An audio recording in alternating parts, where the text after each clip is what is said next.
I don't think that today a fashion magazine can only show you the clothes and that's it.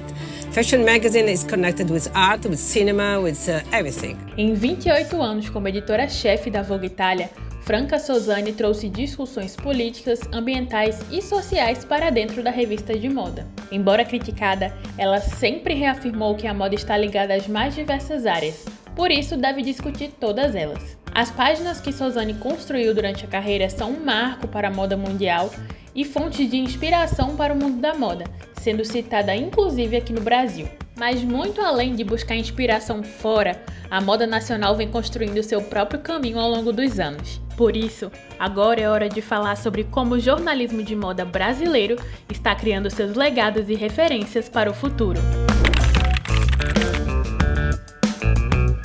Vamos direto ao ponto. Além de ser um dos maiores mercados do país, a indústria da moda brasileira fatura aproximadamente 185 bilhões de reais por ano.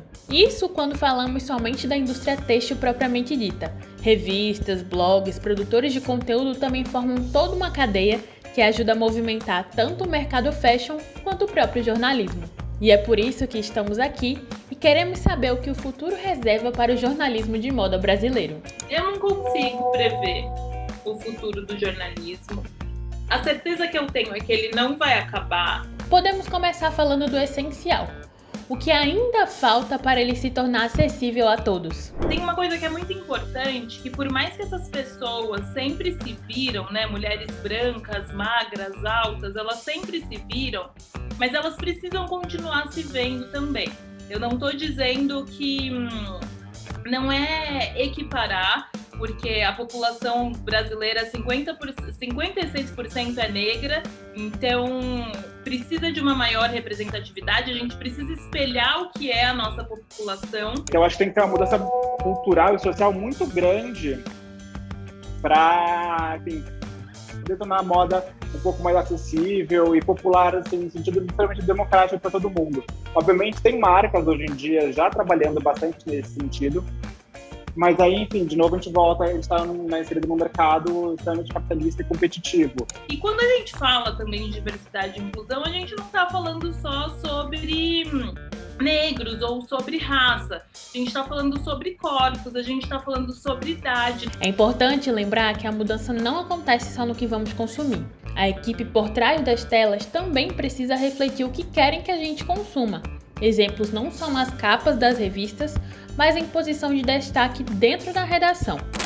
Como a Luanda Vieira, que foi editora de moda na revista Glamour e editora de beleza e wellness na Vogue Brasil. Por motivos óbvios, enfim, diversidade e inclusão é uma das minhas maiores bandeiras e quando eu sento figuramente falando na minha cadeira para exercer minha função, a primeira coisa que eu penso no dia é qual é a pauta hoje que eu vou fazer uma mulher negra brilhar? O que eu vou fazer hoje para uma mulher negra se destacar? O que eu vou fazer para dar espaço para uma mulher negra? Nós estamos em 2021 e todo mundo tem uma opinião sobre alguma coisa.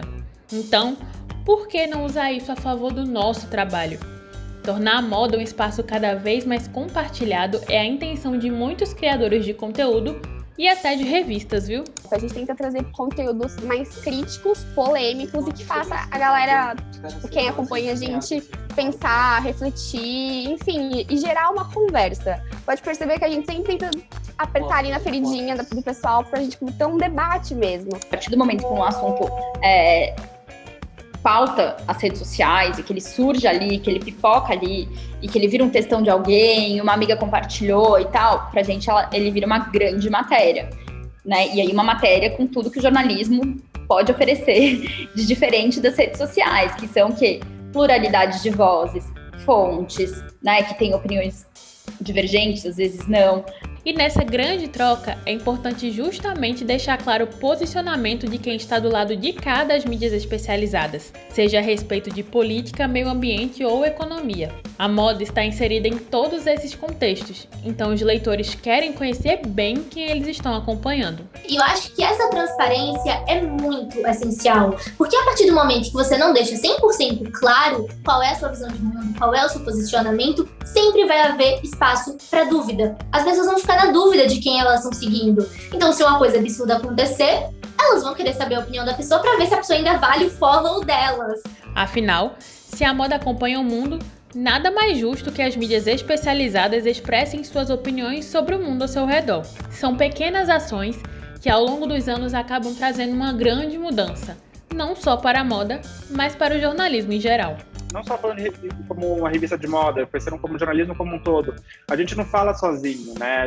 O jornalismo não vive, não é uma bolha, uma ilha isolada de tudo, né? Que se vê aquele post que a gente fala para todo mundo escuta.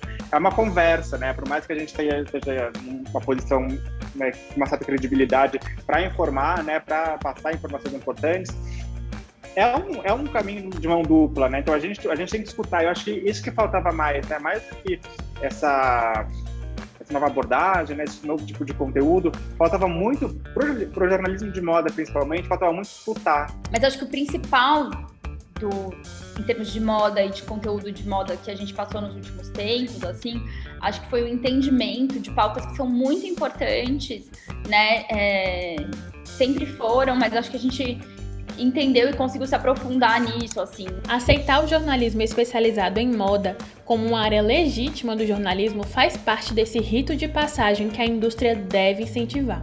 Não faz mais sentido ficar tentando convencer um público que não está interessado que a moda deve ser respeitada ou que ela é importante. Acho que hoje em dia, quem tem esse olhar retrógrado de que moda é uma coisa fútil, bobagem, acho que vai continuar tendo, independente dos esforços, porque a pessoa não entendeu uma coisa meio básica que, enfim, que a moda diz muito sobre quem nós somos, moda é comportamento. A gente sabe que essas mudanças não acontecem do dia para a noite, nem por somente um motivo, mas ela está aí e está acontecendo.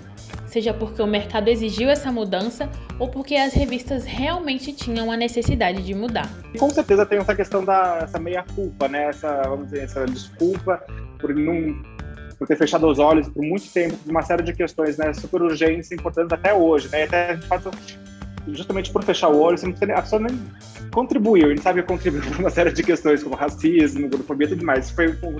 Mesmo quem não contribuiu assim diretamente, ao fechar os olhos, ou ignorar e não falar sobre isso, de uma certa forma, uma contribuição, né? É tudo muito genuíno. Obviamente eu não posso falar por todo mundo, mas pela vivência que eu tenho na redação, a vivência que eu tenho no mercado, eu sinto que é realmente, sendo repetitiva, mas é realmente uma mistura de todas essas situações. A gente precisa se reinventar e a gente tem muita vontade de se reinventar. Tem um termo até que a gente começou a falar no Intramédias, que surgiu de uma conversa minha com as meninas, canal de Cananda, que é o fashion washing, né? A gente brincou com o greenwashing.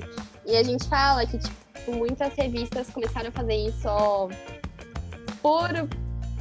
meio que por tabela, assim, sabe? Não por ser um negócio intrínseco delas, mas, que nem você falou, só por uma questão de agradar o mercado. O que eu vejo é que, assim, não importa se esse foi o pontapé pra cair um balde de água fria na cabeça delas verem que elas estavam fazendo negócio errado, ou se foi realmente uma coisa de, não, a gente tá fazendo errado, agora a gente vai mudar.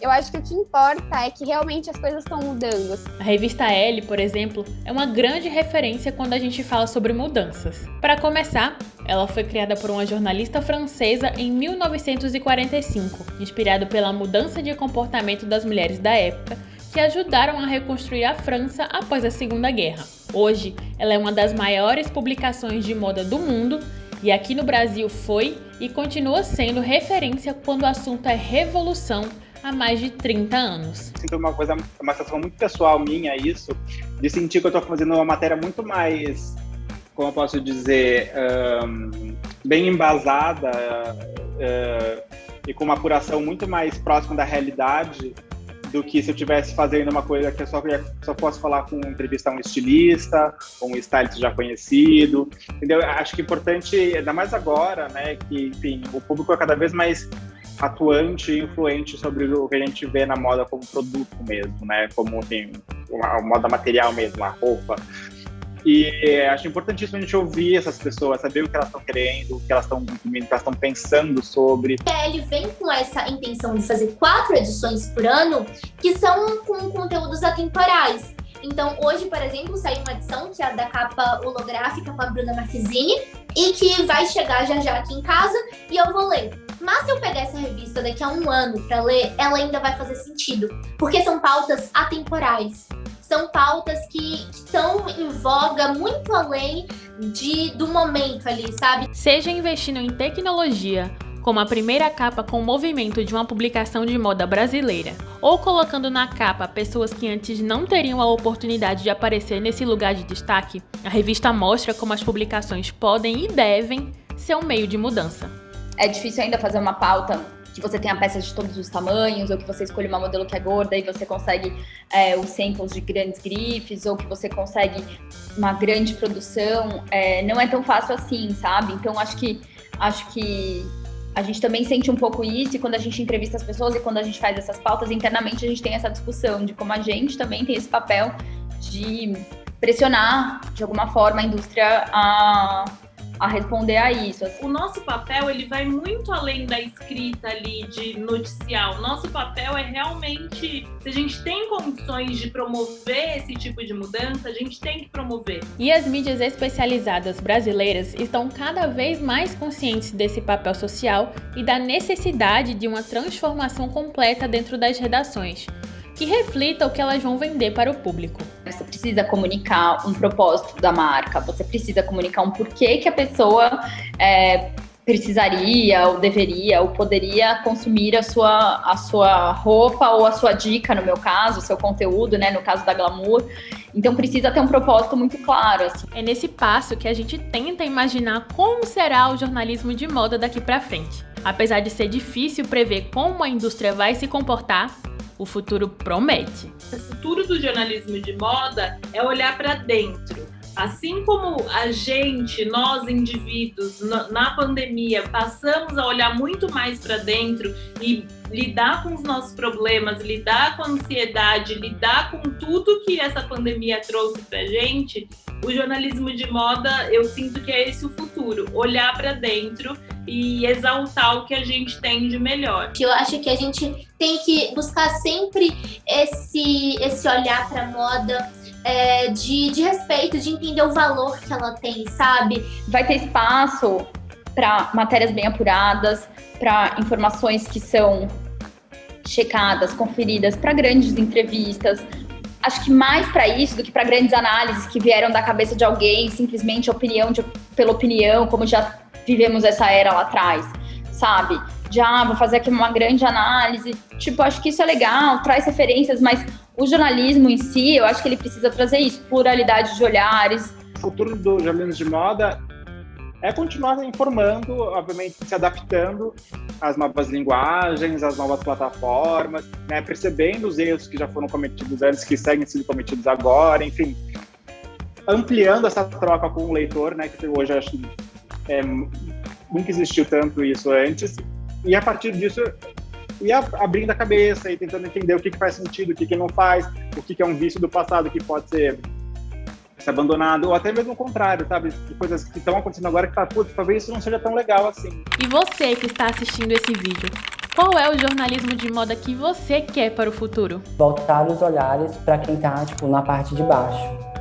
Quem está na parte de baixo precisa ter a sua expressão corporal, ter a sua expressão de moda também ressaltada e vista. Um conteúdo que tenha muito mais qualidade do que quantidade, sabe? Que a gente consiga pegar essas pequenas pautas e dar visibilidade a pequenas causas e falar disso com propriedade, sem querer falar de tudo ao mesmo tempo e de tudo que está acontecendo no mundo. Para mim ele já está mudando, gosto bastante do caminho que está tomando e sinto que a cada dia que passa está mais conectado com todos os públicos. De verdade, verdade, e o que eu sempre fiz muito e funcionou, seja você. A gente pode seguir uma tendência, tipo, sei lá, camiseta regata tá em alta. Mas assim, você é a pessoa da camiseta regata? Não sou, mas quero muito usar a camiseta regata. Então faz do seu jeito, sei lá, coloca uma manga por baixo e coloca ela. Faz de um jeito que seja só seu, sabe? Eu acho que a minha maior dica de moda seja você de fato, porque a gente tem que estar confortável, senão não vale a pena.